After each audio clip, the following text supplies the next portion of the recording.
Good evening. Do we have all the translators ready? I see Miss Coy, I see Francisca, I see Gibson. So we are ready. Han Pan is around, Emilia is around to record, and Ryan is around. Okay, let's start. Prayer. Who wants to help? Let me see. Okay, Emilia, you want to help with the prayer? Okay. Okay.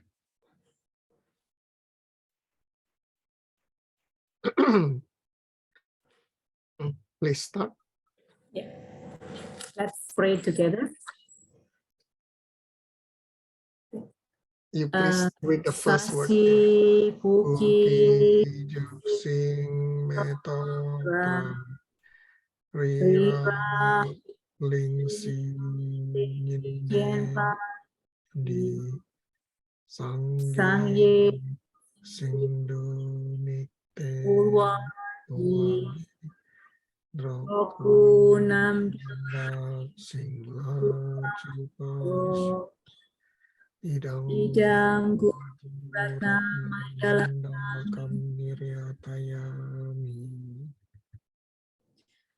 Sang Ye Chudang Roki Nam Dang Chu Adu Dat Yap Suchi Daki Sok Sunanki Rokla Pensi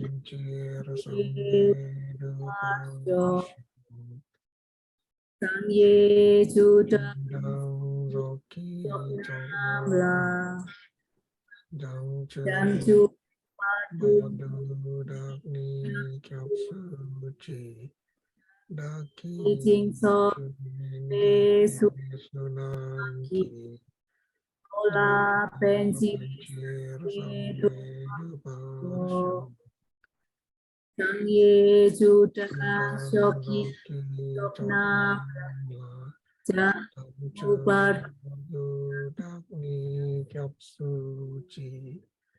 Daki Jing So Kipe Suna Rola Pensi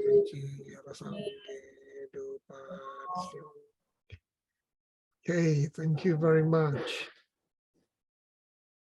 Thank you very much.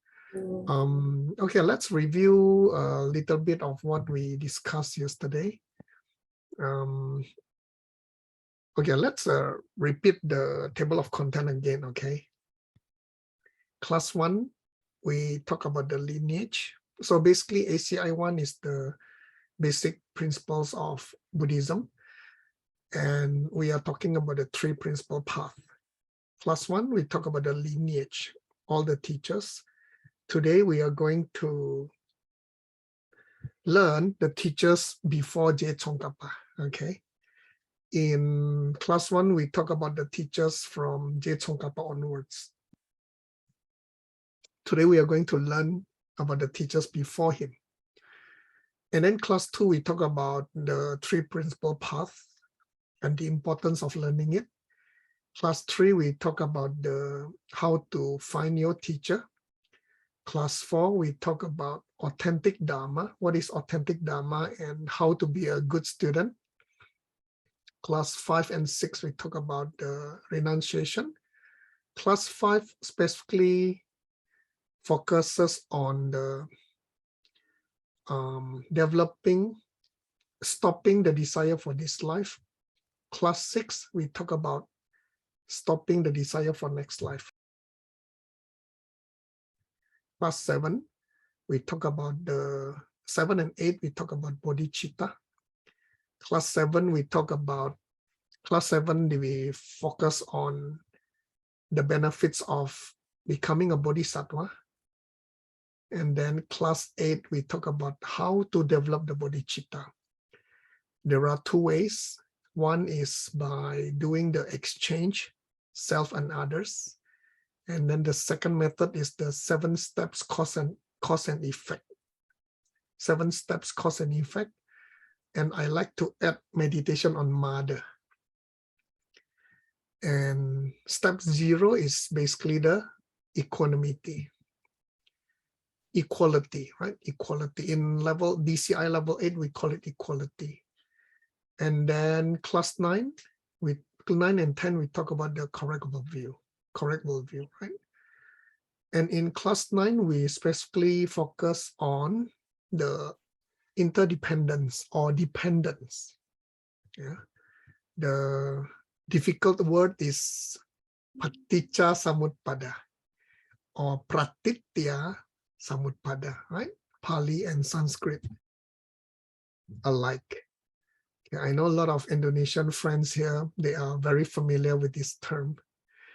Okay, now, when we talk about interdependence, let's go through, I created this PowerPoint to help clarify the difficult points that we discussed, okay?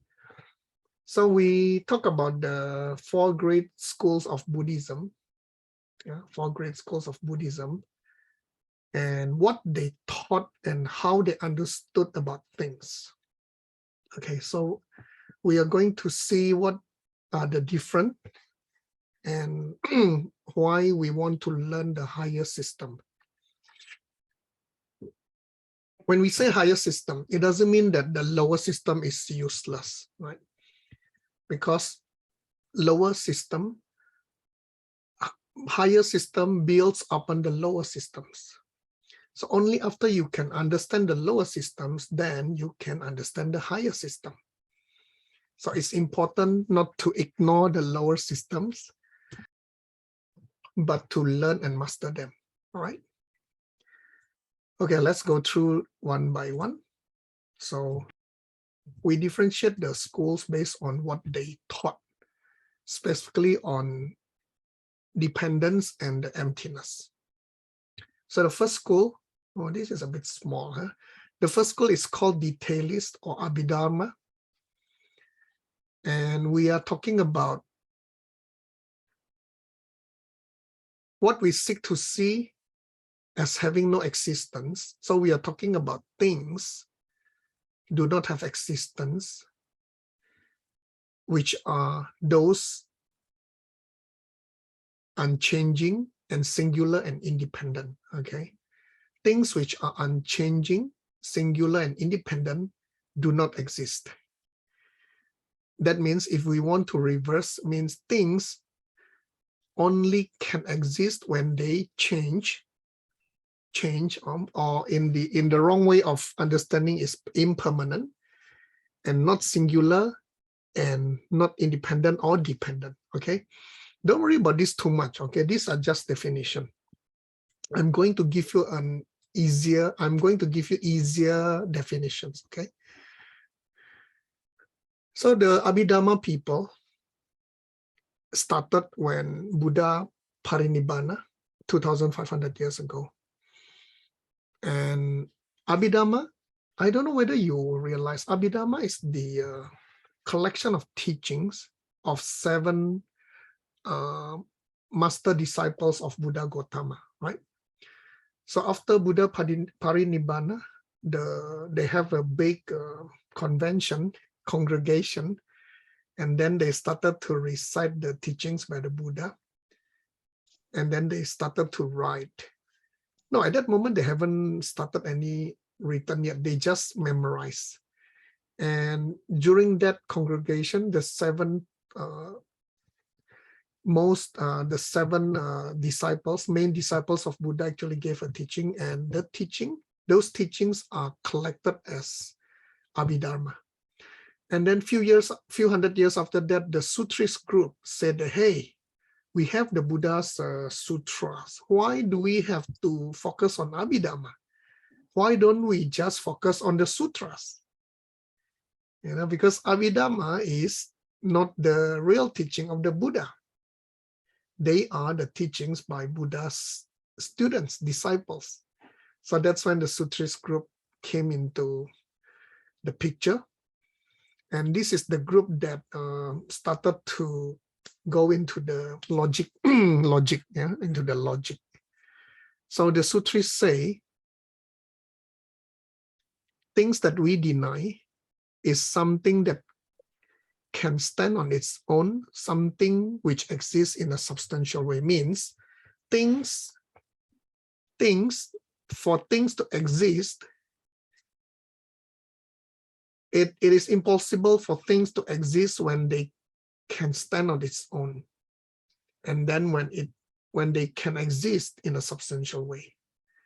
Okay, this is slightly different from the detailists. And then the third group is called mind only, or Yogacara, or Chitta Matra. Yeah, and this is very popular in the year 700, and it was started by Master Asanga and Master Vasubandhu. Right, and this is the period where Master Xuanzang from China visited India, and he brought back a lot of literatures on this mind only. And because of that, mind only is very, very popular in China. So very, very popular, mind only, right? And they say that things do not have existence when the subject that holds an object and the object that it holds are made of different substance. So in other words, we can say that the subject and the object that it holds must come from the same substance. Okay, some of you who have heard Geshe Michael mention before, it's like the two branches of tree that comes from one seed. Okay, this is basically mind only. All right, and then the middle way, the highest system is called the middle way, Madhyamika, and it is divided into independent and implication. Independent is also called Svatantrika. Yes, Svatantrika. In Indonesia, we say like swadaya, swasambada. Swa means independent, right? In Indonesian, we understand this word. And then the other group is called implication or consequence or prasangika, right? The independent says that things do not exist in some unique way of its own. Yeah. Objects that can exist in some unique way of its own, instead of, listen carefully, instead of being established as an existent thing by virtue of it having appeared to an unaffected awareness, meaning that things cannot exist on its own, but it has to exist when there is an unaffected awareness looking at it. Okay, in simple term, we say 50-50. When human goes out of the room, when the dog goes out of the room, when we put the object on the table, at that moment, is that a pen or a chew toy? So there is still an object on the table, right? So this is the independent. And then the prasangika say things do not have existence which exists from its own side. Yeah. Rather, things should exist through a concept supplied from our sides, through the projection from our side. Okay, these are the definition from Pabongka Rinpoche, which is very difficult. All right. So now let's go through the explanations on the interdependence or the dependence. Okay, so now let's go through one by one. Some of you who have come to my Mahamudra classes, okay, Mahamudra classes, actually we went through quite deep in this we talk about these schools, right? If you remember in the Mahamudra class, we talk about this is the first view, detailist, sutrist is the second view, the third and the fourth view are the mind only, the fifth is independent, number 6 is implication, right? So we spend 4 classes on this one alone, right? So those of you in ACI 1, just take it as a blessing when you listen to this. If you don't understand, you know, because we spend a lot of time discussing on this one. But today, let's focus on the definition of dependence. Now, when we talk about definition of dependence, there are 3 definitions. Okay, there are 3 definitions. Jensen Chai, I think you might remember we discussed about this in KL, right? In Puchong. We discussed about this in Puchong that night. So there are 3 definitions of dependence, or it's called Pratitya Samutpada, right? So the first group is functionalist group. This group consists of the first 3 schools, the detailist, the sutrist, and the mind only. And the functionalist group says something is interdependent because it has come about through various causes and conditions. In other words, things are interdependent when it has causes and conditions, right? So if things have causes and conditions, then it is interdependent. Then it is dependent, or we can say then it has its emptiness, all right? But this concept cannot explain objects which are unchanging and have no causes. Example like space, emptiness. Those are unchanging. Those have no causes. So in this situation, the definition of the functionalist group cannot be used. In simple terms, this is the traditional cause and effect, 因果, right? I think we are very familiar with this concept, 因果, cause and effect, sebab akibat. Okay, so this is basically the first definition of the dependence by the functionalist group, and it cannot explain things which are unchanging and have no causes. Therefore, the second group, called independent group, gives a better definition. Independent group is the lower middle way, and they gives a better definition, a little bit better, okay? Something is interdependent whenever it exists in dependence upon its parts. So things are dependent when they have parts. So they can, with this explanation, they can establish the interdependence of both changing and unchanging objects, and those with causes and without causes. Yeah, so in simple sentence, things are interdependent when they have parts. Things have emptiness when we have parts. Those of you who have attended advanced level 1, this sounds very familiar. Remember, Professor Connie talked about her headache, and then she started to analyze the headache, and she could find the parts of the headache.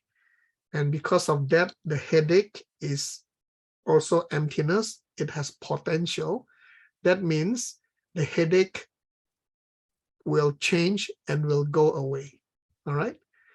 But the implication group, which is the higher middle way, they give the best definition, more sophisticated, right? We say subtler than all the rest. They say that something is interdependent when there are 2 things, right? When there are 2 things, a reasonable basis, there is a base to be given a name, and then an idea to give it a name, okay? And when these 2 come together, there is an object, okay? So I summarize here, things are interdependent when they have taken 2 things. Yeah, there's a basis to be given there is a basis and there is a naming, labeling. And then out of this process, the object appears. If you read my sentence here, things are interdependent when they consist of the white screen being projected by the mental image from the seeds in our mind to be something. Okay. In simple sentence, things are dependent when they are produced by seeds projection. All right. I can see the translators are struggling. Okay. So, okay, all these are very difficult. Let me give you an easier definition. So this is my summary, right? Now, okay, so things are interdependent because it has causes and conditions. This is a functionalist, right? So how do we change this into the emptiness? We say that things do not exist if they have no causes and conditions, okay? And then the independent says things are interdependent when they have parts. So if we were to reverse the sentence, things do not exist if they don't have parts.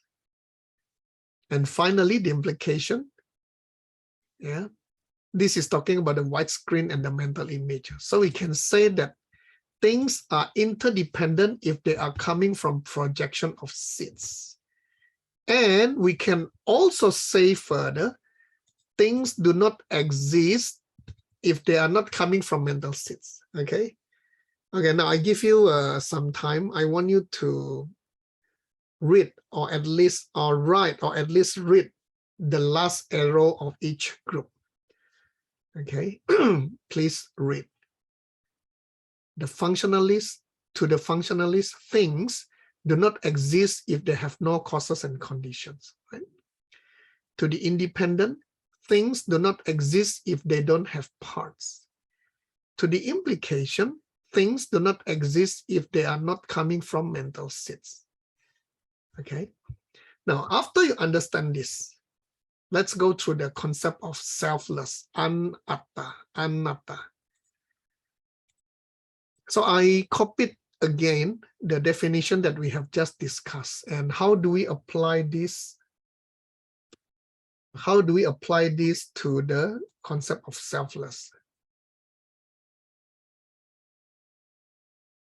Nobody wants to try. Okay. Actually, you know, when you try to answer me or type something, you will absorb the understanding much better, you know, rather than you just keep quiet and waiting for answer from me.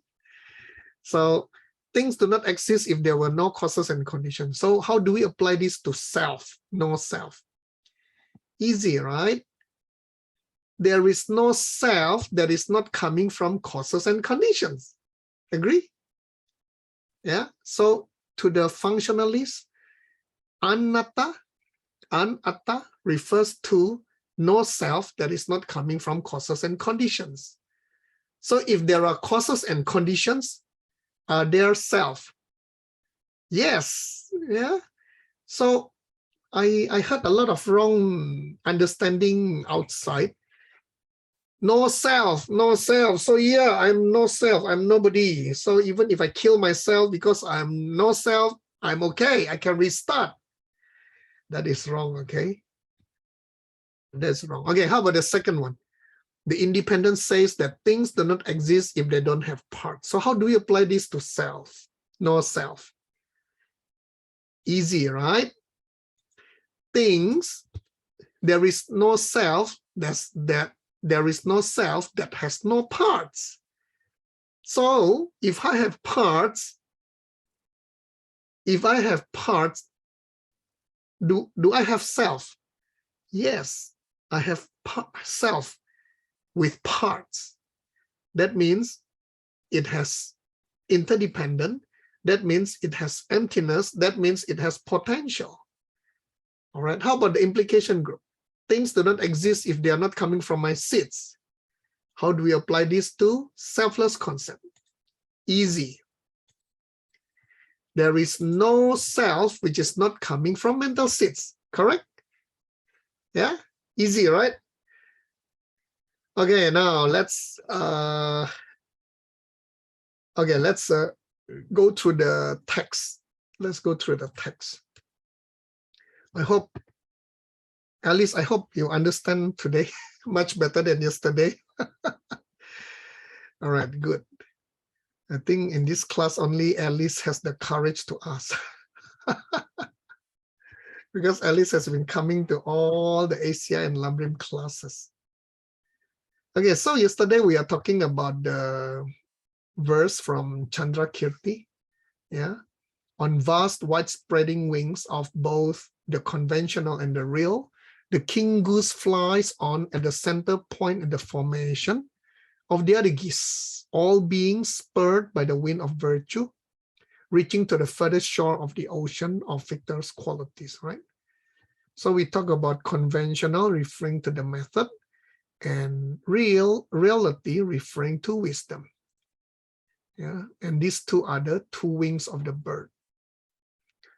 And these two will bring to the bodies of the Buddha, right? And the bird, if one of the wings are gone, it is just like a bird with a broken wing, and the bird cannot make the journey, right? So now let's continue. How do I gain this view? Yeah. So you must follow one of the scriptures taught by the enlightened conquerors, in this case, the Buddhas, a true teaching and one which treats the literal. Yeah. So the true teaching, and we must understand the literal meaning. Generally speaking, we draw distinction between literal and figurative, right? So we must understand which of the teaching. Yeah, Emilia, thank you. I just saw your text. So we must be able to understand the difference between the literal and the figurative in the teaching. Yeah. We cannot just treat the sutra as being literal. There are many places where the sutra is being literal, being figurative. And if we treat the figurative as being literal, then we are going to understand the sutra wrongly. So here the hint is that something is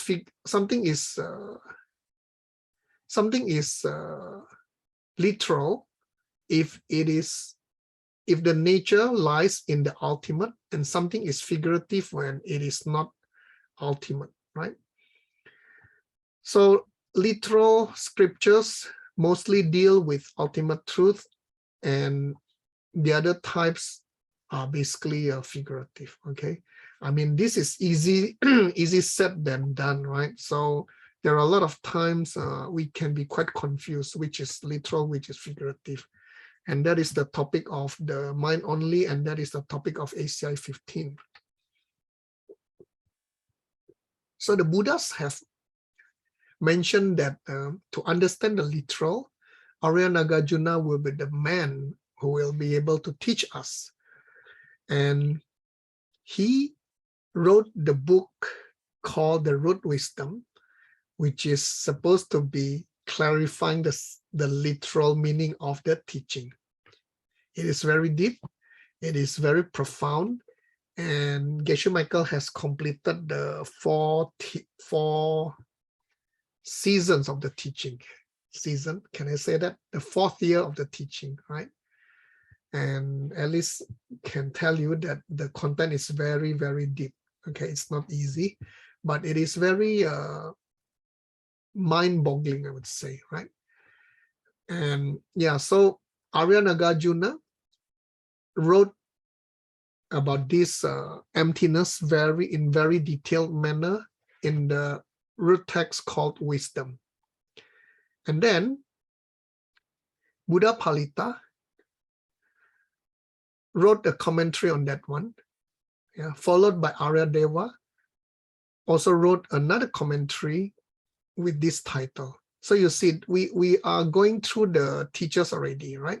So from Arya Nagarjuna, we have Buddha Palita, we have Arya Deva. And among them mostly is Chandrakirti, Master Chandrakirti, right? And he did a very, he wrote a very famous book also, especially this book called Entering the Middle Way. This is also a very famous book. So from here we know that above Je Tsongkhapa, these four are teachers in our lineage. Buddha Palita. Yeah, okay. So here in the land of snows in Tibet, it was the gentle protector Tsongkhapa. Then we go to Je Tsongkhapa. And no one else but him can elucidate the true meaning of these words with absolute accuracy without the slightest taint of error. All right. Thus, you and I should follow the excellent system of the highest of the realized being Nagarjuna and his spiritual sons. We shall rely on the great textbook of the omniscient Lord Tsongkhapa, right? So this is the book by Master Chandrakirti, Entering the Middle Way. And I think we have already talked about that. Lord Atisha also mentioned, right? Nagarjuna's student was Chandrakirti. The instructions handed down from them bring you to see reality, the truth. Yeah. So we talk about the four schools that we just discussed, you know, the detailists. And then if you want to know, they are from the Vatsiputriya section. And then the sutras are here, it's called the scripturalists, the mind only, the independent of the middle way, and the implication of the middle way. So we already discussed that just now, right? Therefore, in the three principal paths, right, Je Tsongkhapa urge us to try to perceive interdependence, the dependence that we just discussed, the different definition of dependence. And he mentioned, make efforts in ways then to perceive interdependence. Yeah. He didn't tell us to make efforts in ways to perceive emptiness. Okay. And it has an extremely important reason. Okay. As we have seen, different schools have different ways of explaining interdependence. Right. So we already discussed this already. Yeah. The functionalist group, the independent group, and finally the implication group. All right. Now, and then we need to talk about the why do we learn this interdependence? Because we want to prevent students from going to the extremes, the opposite extremes. And this is the goal of the middle way. Why the highest school is called middle way? Because we don't want to fall to either side of the extremes, right? And okay, let's go to another PowerPoint. Okay, let's go to another PowerPoint. And I think it is easier to explain when we use that PowerPoint. And mind you, I spent a long time preparing these extra PowerPoint for you all, okay? All right. Share. Oh yeah, I shared the screen already. Okay, now extremes to avoid.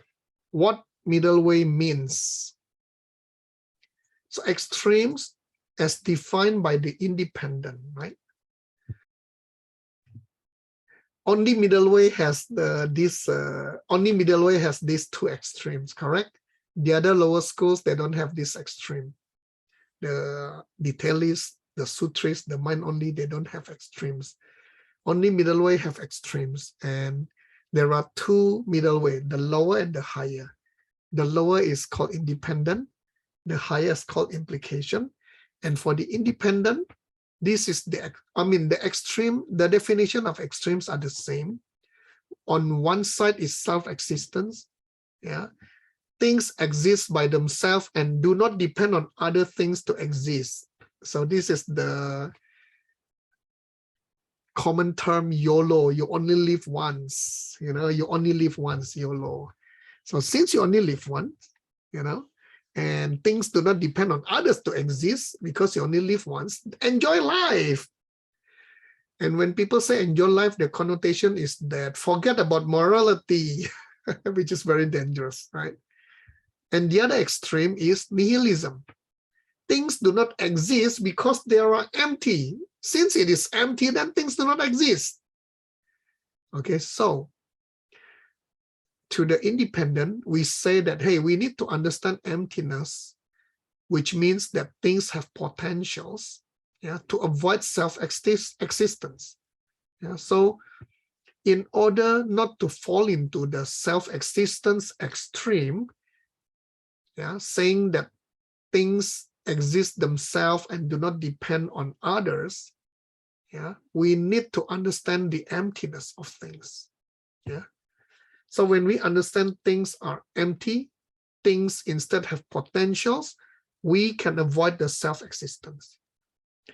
And then to avoid falling into the nihilism, yeah, things do not exist because they are empty, we need to understand the dependence, the three definitions of dependence, the cause and effect, the parts, and the seeds. This will help us to avoid nihilism. All right, but the implication has a different view, right? The higher middle way has a different view. And in ACI 1, class 9, no, class 10, no, we are still in class 9. Actually, we are still in class 9. In class 9, we talk about the unique teachings of the consequence.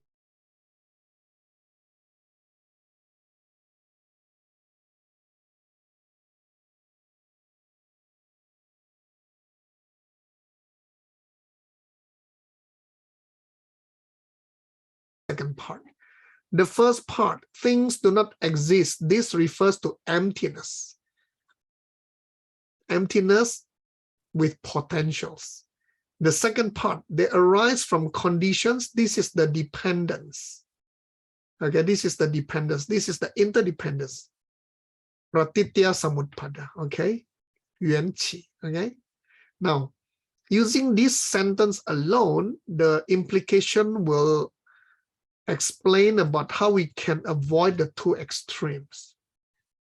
So the self-existence, in order not to fall into self-existence, we need to understand that, okay, they say the self-existence extreme says that things exist by themselves and do not depend on other things to exist. But implication says things do not exist because they arise from condition. Yeah. So the self-existence says things exist by themselves, but implications say things do not exist because they arise from conditions. Whereas the other extreme, which is nihilism, who says that things do not exist because they are empty, the implication says that things do not exist not because things do not exist, not because they are empty. Let me put that note. This is wrong. Things do not exist. Things do not exist, not because they are empty. Okay. Otherwise, when my PowerPoint goes out, it will create wrong understanding. So the implication says that things do not exist, not because they are empty, but because they arise from conditions. All right. So by understanding this sentence alone, the implication can help us prevent from falling into the extremes. All right. Wow, I see a lot of confused face. Don't worry, don't worry. Don't worry, okay? Tell you the truth. I went through these many rounds, okay? It's not easy. It's not easy, okay? So don't worry. You hear it once, you hear it twice, you hear it thrice. After a while, you will understand, all right? Okay, the first time J. Bila taught me, I was like falling asleep because I cannot understand. Okay, I still remember when he first came to Singapore, I cannot open my eyes. So difficult to understand. Is on a Sunday afternoon, 3:30 p.m., you know. But, you know, hang on, hang on. Okay, persevere. And then after that, I tried to do my homework. I tried to digest the text. I tried to think. I still cannot understand. Okay. I took like how many years, many years before I finally can understand. Okay, I went to Lamrim, I went to Arya Nagarjuna. I was still confused, but like I don't know, every time I teach ACI 1, you know, I have even a better and better understanding each time. Yeah. So I can share my PowerPoint if you want to, and this will be very useful. All these are, in fact, the first PowerPoint is very useful, especially because we discussed that in DCI level 7, okay? DCI level 7, and we are going to, and then we touch on that also in level 9, okay? We touch on that in level 9 also. So level 7 is touching the diamond wall. Level 9, we talk about creativity, yeah? And then, yeah, I think, yeah, and then advanced level 1, and next will be the advanced level 2. All right, so hang on. Okay, don't give up. You have me. Come and ask me. If I can understand, if I can answer you. If I cannot answer you, I run away. No, I'm just joking. If I cannot understand, I ask my teacher. Okay, so don't worry. All right, don't worry. Okay, let's continue on the text. Yeah, don't worry. Yeah. Okay. Okay. Now let's share my screen. Verse 10. A person's enter the path that pleases the Buddhas when for all objects in the cycle or beyond, he sees that cause and effect can never fail. And when for him they lose all solid appearance. Okay. This is a difficult verse, but it just means that when you understand that things do not come from itself, you have entered into the path that pleases the Buddhas, meaning that you have the correct understanding of the dependence and the emptiness. Okay.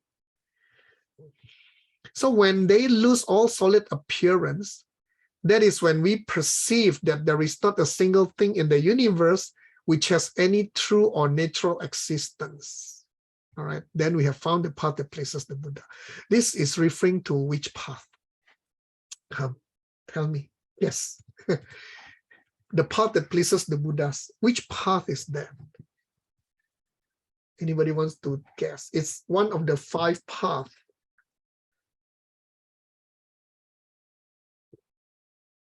Who wants to guess? Alice, Ivo, Bodhisattva? No. Not really Gibson. Actually, this is the path of seeing. Path of seeing. Yeah. Only in the path of seeing, then you will see those things lose all solid appearance. Okay. So if we look for the very root that keeps you and I going around in this circle of life, we come down to ignorance, to our grasping for a self. Yeah. And to cut this root, we must develop wisdom which perceives that no such self exists. That's why we spend quite a fair bit of time discussing about the selfless concept. Yeah. So, wow, congratulations. All of you understand the selfless concept from the 3 different groups. So you have the tool to cut this root of ignorance. All right. And then, of course, there is another thing called fourfold analysis that we need to also go through, you know.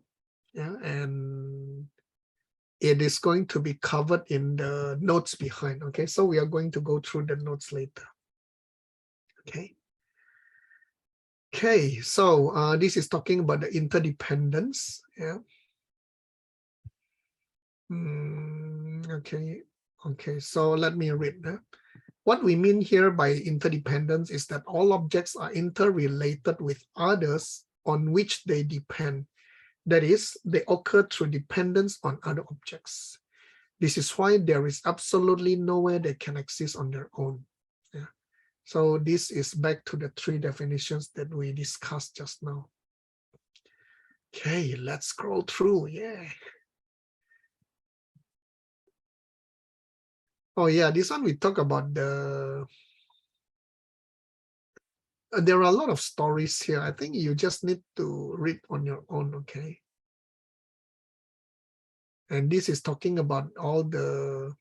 This is the illustration to talk about the no self. Okay, we have already discussed about the selfless, so we can safely skip them. Oh yeah, this me, yeah, me is the same way too. It is not something that exists out there on top of my body and mind. Rather, it is only something that appears to me only because I have applied the name. So there is this basis, which is collection of parts, and then so this is the basis, and then I put the label and the concept of me, and this me is only in name. Okay, got it? So this is the concept from the higher middle way.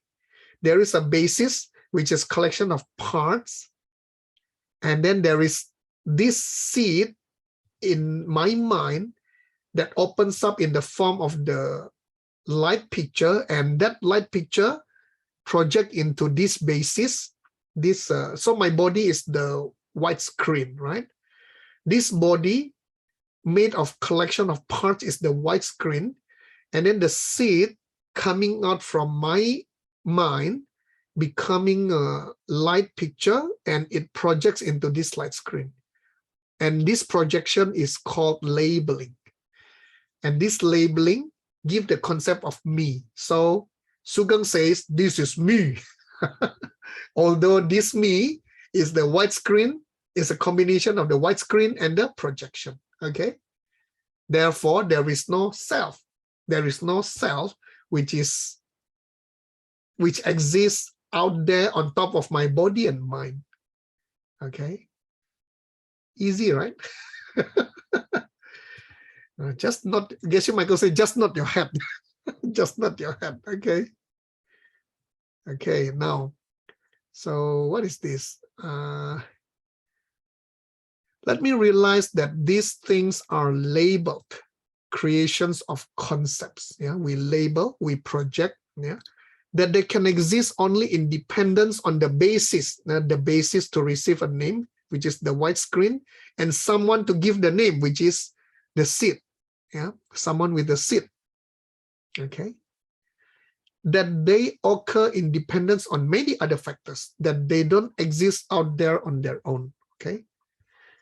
Yeah. So when you understand the screen and the seed, it's easy. I think talking about this, I just feel that Geshe Michael is a real genius. I can't believe that I have such a good seed to know him. I think all of you, hey, you can tap on your shoulder. Well done. Well done, my past self. I have such good seed that I get to know Geshe Michael with his amazing teaching. Sometimes when I think back, wow, I'm so lucky, Oh, we are done. Yay. Class 9, we are done. Wow, we take almost 1 hour. Although yesterday we covered quite a lot. Path of preparation. So this is the path, the second path out of the 5 paths that we talk about, right? So the first one is accumulation. The second is preparation. The third is seeing. Yeah. The fourth is habituation. The fifth is no more learning. Okay. All these other and different track will have its own 5 paths. All 8 levels. This one is talking about the 8 levels of the intensely deep forms of meditation. that lead to later birth in the 8 sections of the form and formless realm, which are still counted as suffering. So all of you who have done the lines dance, you will recognize this, right? The 8 levels of the meditation: 4 form realm and 4 formless realm. Udraka, this is the story, remember? Udraka, yeah, talking about this, I remember Jingying, Jingying was in my house last night. I think Yinghui was with us also. Her hair is like when I look at her hair, I remember Udraka. Udraka was a non-Buddhist sage who woke up from an extended period of meditation and went into a rage because mice had in the meantime chewed away at his impressive yogi's locks of hair. Because of his anger, he was then born in hell. Okay. Udraka, interesting story. These are the details of all the schools. The detailist school, yeah, it's called detailist because they devote their study exclusively to the classical commentary known as detailed exposition. Yeah, meaning that the Abhidhamma, okay, the higher teaching Abhidhamma. Scripturalists or the Sutris name came from the fact that this school of philosophers holds that scripture or sutra is valid, but they deny the validity of classical commentaries such as the 7 works on knowledge. This is the Abhidhamma. So Abhidhamma is a commentary of the Buddha's teaching. So they say, hey, it's not the real Buddha teaching, it's just a commentary. Okay, let's go back to the sutra. All right, mind-only school. The name comes from the school's assertion that every existing object is nothing but part of the mind. Although this general description is further refined by school. Now, I want to ask you, every existing object is nothing but part of my mind. So this is what problem? What problem will occur when we have this thinking? Anybody remember? What problem if we have this thinking? Of course, the problem is we will say, hey, if that is the case, then when I kiss my wife, I'm kissing myself, all right? And in order to reflect that, yes, the object is inside our mind, but it also projects out something. And that is the concept of the construct. And in Chinese, it's called what? 边际所执. Okay, those of you who heard this term before, yeah? So this is the reason why they need the 3rd concept in mind only, in mind only. And then we have the independent part, yeah, independent, which is the lower middle way. And yeah, okay, lower middle way. And then we have the implication, which is the higher middle way. Okay, functionalist refers to the detailist, sutris, and the mind only. Since all of them assert that functional things exist truly, because they say that things that exist must be functional. That's why they are called functionalists. Functional means changing things, or people wrongly call it impermanence. Yeah, things which are functioning, things which are changing, truly exist. And because of that, they cannot explain things which are unchanging, things which are not changing, right? So this is the problem with functionalists. But we shouldn't discount this teaching, because the teaching of functionalists cover, I think, 99% of things in the world, okay? And this is a very popular concept outside. Yeah, the term 因果 is very, very popular. And it's not wrong. It's not wrong, just that it is not sophisticated enough. But it is enough for people who want to understand how this universe work, okay? How this universe works. Okay, the fourfold analysis, identify what you deny, recognize the necessity, perceive that it is not truly one, and perceive that it is not truly many. Again, those of you who have attended advanced level 1, this will seem very familiar, right? Yeah, the proof of, in advanced level 1, we call it the proof of one or many, but in the logic system, we call it the proof of not one nor many. The proof of not one nor many. So here we identify what we deny. We recognize the necessity. Yeah, we recognize the concept first. We recognize the concept that we are talking about, and finally, we perceive that it is not truly one, it is not truly many. All right. I'm not going to dive into this because we discuss a lot in advanced level 1. If you want to know more, please come to advanced level 1 when we run the workshop. Yeah. So the conclusion is that since you are neither truly one nor truly many, you do not truly exist. In fact, we are going to repeat this again in ACI 2, okay? So don't feel bad. Don't feel bad. Huh? ACI 2, and then in ACI 4, we are going to repeat again. And then ACI 13, we are going to repeat again. You see, in 18 courses of ACI, this concept alone we repeat, we talk, we discuss, we cover 4 times. ACI 1, 2, 4, 13. All right. So don't feel bad. Don't feel bad if you don't understand now. Okay. Destructible view is the way of looking at things that focuses on me, and I will one day perish, and because the wrong view itself will one day be corrected and disappear. All right. Okay, that's all. Let's have a 5 minutes break and we shall continue to class 10. Let us give the translators time to breathe and drink water, okay? So see you in 5 minutes.